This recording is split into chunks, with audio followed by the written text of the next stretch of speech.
went to a wedding last weekend. One of my friends was getting married, and unfortunately, her entire family in India couldn't make it because they couldn't get visas in time. So what she ended up doing was live streaming the entire thing.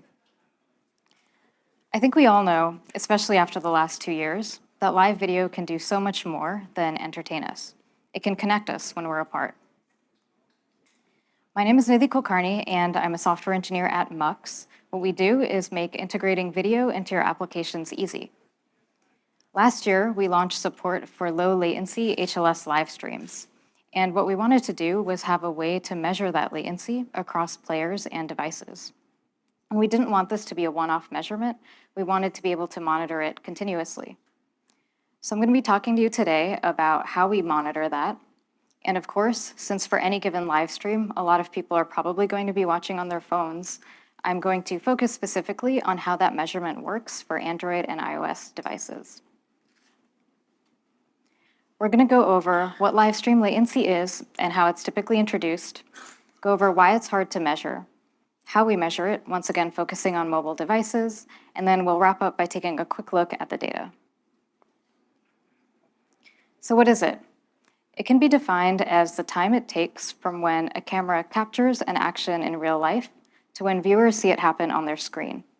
This is known as end-to-end or glass-to-glass latency.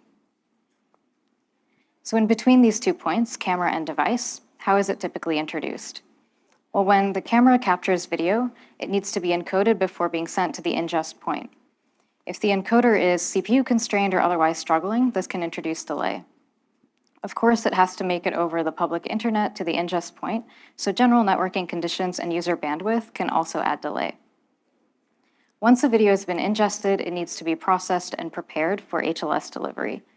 And the key point here is that the file for the segment can't be delivered until the entire segment is ready.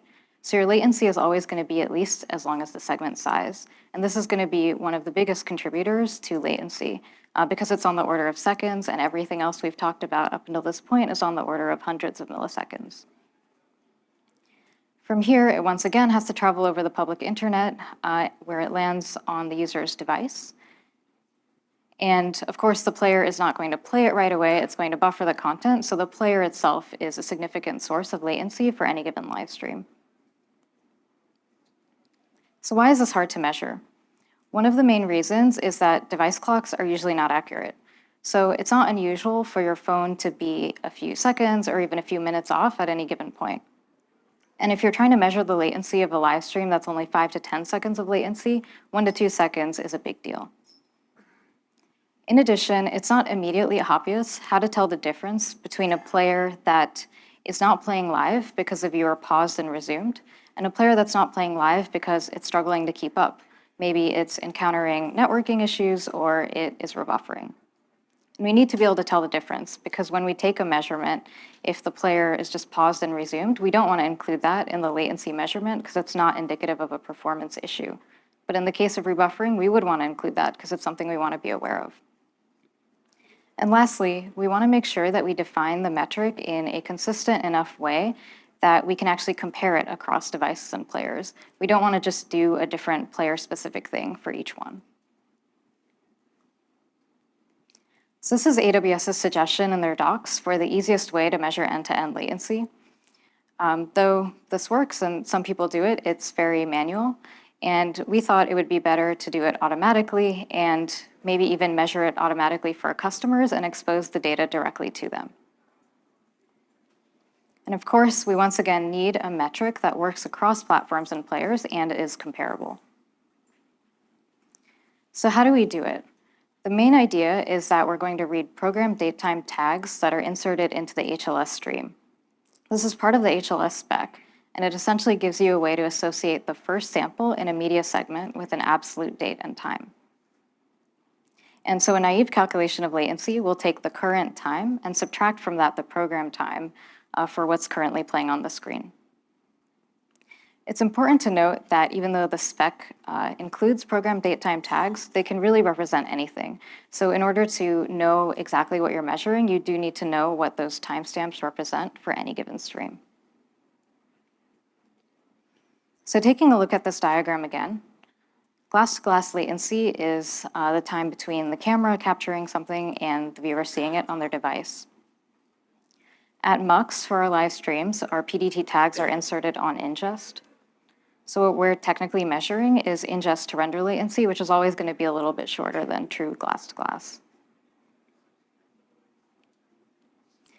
Turns out getting program time from these PDT tags is really well supported across mobile devices. You can easily get it on Android Exo Player, iOS AV Foundation, and mobile Safari. So now that we have the basic method, how do we deal with the fact that device clocks might be inaccurate? To understand this, you need to understand a little bit more about how Mux collects events over the course of a video view. So we essentially have an analytics client that's running on the device and periodically emitting events to our servers, and these events might be things like play, pause, heartbeat. And what we do is we attach 4 timestamps to every single event. So we add the program date time, which is the time as extrapolated from those PDT tags. We attach the viewer wall clock, which is from the phone's clock. We add the transmission time, which is when the event is sent to the server, and the round trip time, which is something that we're constantly measuring between client and server. To visualize how this correction works, you can imagine that we take a measurement at time t. It's going to have a certain program time according to those tags, and it's going to have a certain wall clock time as according to the device. It's the device clock that we don't trust.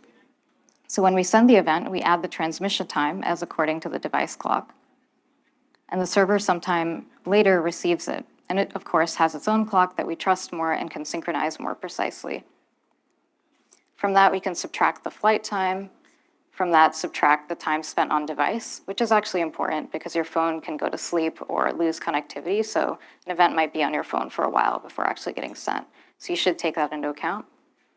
And that gives you a corrected viewer time. So your corrected latency is going to be that corrected time minus the program time. And that works pretty well. So then the next challenge we have to overcome is how do we know when we take a measurement if the player is actually intending to play live? So there's many reasons it might not be. Some live streams actually allow the user to seek backwards. You can usually pause and resume. Or the player might not be playing live because it's actually encountering rebuffering or having trouble connecting to the network. And we need to be able to distinguish between these cases. The more we thought about it, the more confused we were because it's not exactly clear how to define playing live. Is it playing a few seconds behind the latest segment that's published? If so, is it 1 second behind, 5 seconds behind? And even if we defined it that way, how do we use that to distinguish between these 3 cases? So what we ended up doing is looking at the HLS spec and therein found enlightenment. And shout out to coworker Christian Pillsbury for suggesting this method. The HLS spec mentions that there is an optional parameter in the manifest called the holdback, which specifies the minimum number of seconds from the end of the playlist to which the player should allow the user to seek. And this is because if it seeks beyond that, you're greatly increasing the chances for stalls. If that holdback is not specified, then that duration can be no less than 3 target durations. So this gives us an idea of how to define at least theoretical live edge. It's the latest point to which the player can allow the user to seek. Furthermore, if we can grab the holdback parameter, part holdback for low latency HLS, target duration, and part target duration for low latency, and the end of the playlist, and periodically sample this, we can kind of always calculate what that live edge is for any given player. This information is straightforward to get on Android Exo Player because you have direct access to the rendition manifest, so you can parse it directly.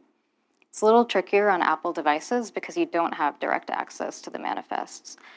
But luckily, Apple does expose a seekable API for both mobile Safari and AV Foundation that lets you get all of the points to which the user can seek.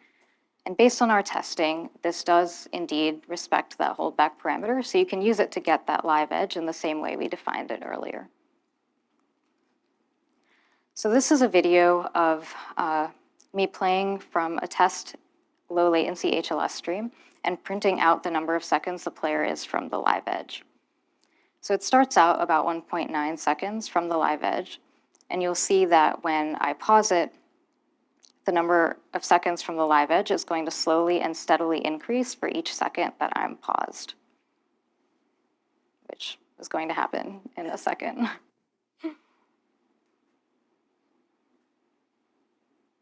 So yeah, you can see that the seconds from the live edge is steadily increasing here. You can contrast that to what happens in the case of rebuffering. So we start off in roughly the same place, 1.9 seconds from the live edge. And when I throttle the network, what you're going to see is the player actually getting closer to that live edge, and that number eventually flipping to positive, which means that it's now playing into that range it's not supposed to play into. And this eventually does result in a stall. So you can see when we define the live edge in this way, we're able to easily tell the difference between the signature of a pause and the signature of a rebuffer. And we can use that to determine whether any given measurement we take is valid to include in our running average. So this is what the data looks like for a subset of our live streams over the course of the last 30 days. Because we've defined it in a consistent way, we can slice and dice by device, player, CDN, geography, and many more. I will note, however, that you can't compare the latency for a MUX live stream with the latency for a live stream produced on other infrastructure, because those program datetime tags might actually mean entirely different things. There are a number of enhancements that we could make. Since we're running a bit over, I'll only mention the most important one, which is we should analyze that data once we have enough so that we can make systematic performance improvements. So I hope that the next time you're wondering just how live your mobile live stream is, you'll be able to precisely answer that question. Thank you.